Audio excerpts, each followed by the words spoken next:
اعوذ باللہ السمیع العلیم من الشیطان الرجیم بسم اللہ الرحمن الرحیم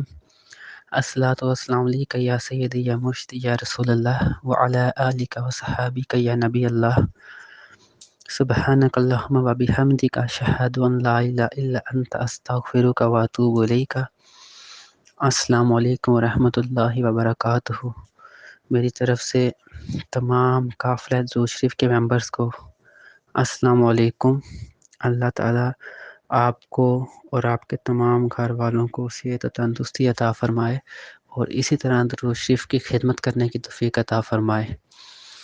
آج میں آپ لوگوں سے ایک بہت ہی پیارا اور بہت ہی مجرب نسخہ درود شریف کا ہدیہ کرنا چاہتا ہوں کہ جو لوگ اکثر انسومیا یعنی کہ نیند نہ آنے کی بیماری میں، انزائٹی میں ہوتے ہیں، ڈپریشن میں ہوتے ہیں،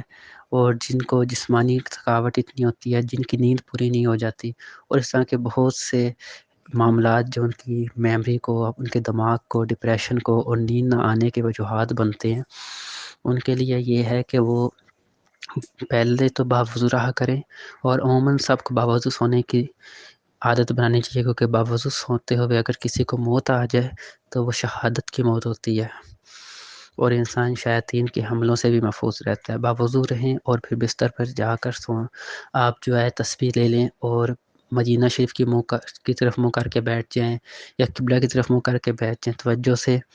اور عاجزی کے ساتھ، اور آپ پڑھیں ایک تسبیح۔ پہلے تو آپ پڑھیں کلمہ طیبہ کی مکمل کلمہ طیبہ پڑھیں، لا الہ الا اللہ محمد رسول اللہ صلی اللہ علیہ وسلم، اور اس کے بعد ایک تسبیح آیت درود پڑھیں سورہ احزاب والی، جس میں درود شریف کا حکم ہے، ان اللہ ملائکتہ یصلون علی النبی یا ایھا الذین آمنوا صلوا علیہ وسلموا تسلیما، یعنی یہ پڑھیں یا ایھا الذین آمنوا صلوا علیہ وسلموا تسلیما، کہ آپ یہ سب پڑھیں، اور ایک تسبیح مکمل ہوگی تو اس کے بعد انشاءاللہ تعالی آپ کو نیند آ جائے گی، اور ہو سکتا ہے اس کو جب آپ اس کا معمول بنا لیں گے تو آپ کو آہستہ آہستہ نیند آنا شروع ہو جائے گی، اور بہت پیارے، بہت مبارک خواب آتے ہیں،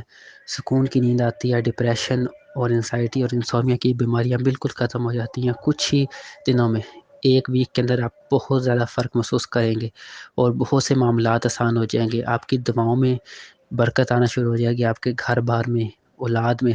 اتفاق اور محبت آنا شروع ہو جائے گی۔ تو اس کے اور بہت سے فائدے ہیں،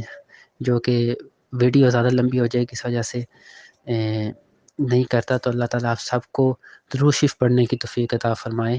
اور کیونکہ ایک حدیث مبارکہ اور بہت پیاری حدیث مبارکہ ہے کہ رسول اللہ صلی اللہ علیہ وسلم سے منقول ہے کہ جنت میں اللہ تعالیٰ نے ایک ایسا درخت پیدا کیا ہے، اس پہ ایک ایسا پھل ہے کہ جو شہد سے زیادہ میٹھا اور سیب سے تھوڑا بڑا ہوگا،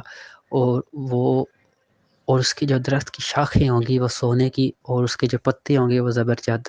یہ سٹون ہے بڑا مبارک، اس کو بیرل بھی کہتے ہیں، مارکیٹ میں لوگ رنگس میں بھی پہنتے ہیں، تو یہ اس کی ہوں گی، اور یہ فروٹ صرف اور صرف درود شریف پڑھنے والے ہی کھائیں گے، اور اس کے علاوہ کسی کو یہ نصیب نہیں ہوگا، اور یہ جنت کا سب سے میٹھا میوہ ہوگا اور سب سے لذیذ ہوگا۔ اور درود شریف کے بارے میں یہ بھی ہے کہ جو شخص 1000 دفعہ درود شریف پڑھنے کی عادت ڈال دیتا ہے، کم از کم 1000 دفعہ روزانہ درود شریف، تو اس کو مرنے سے پہلے رسول اللہ صلی اللہ علیہ وسلم کی زیارت نصیب ہوتی ہے، اور اگر اس کی آنکھوں میں یا اس کے وجود میں اتنی طاقت نہیں کہ رسول اللہ کی زیارت کر سکے، تو وہ جنت میں اپنا مقام لازمی دیکھ لیتا ہے۔ اللہ تعالی ہم سب کو درود شریف پڑھنے کی، پڑھوانے کی توفیق عطا فرمائے، آمین۔ اللہم صلی وسلم علی النبی الامین، اللہم صلی علی محمد عبدک و رسولک وصلی علی المؤمنین والمؤمنات والمسلمین والمسلمات۔ جزاک اللہ۔ السلام علیکم ورحمۃ اللہ۔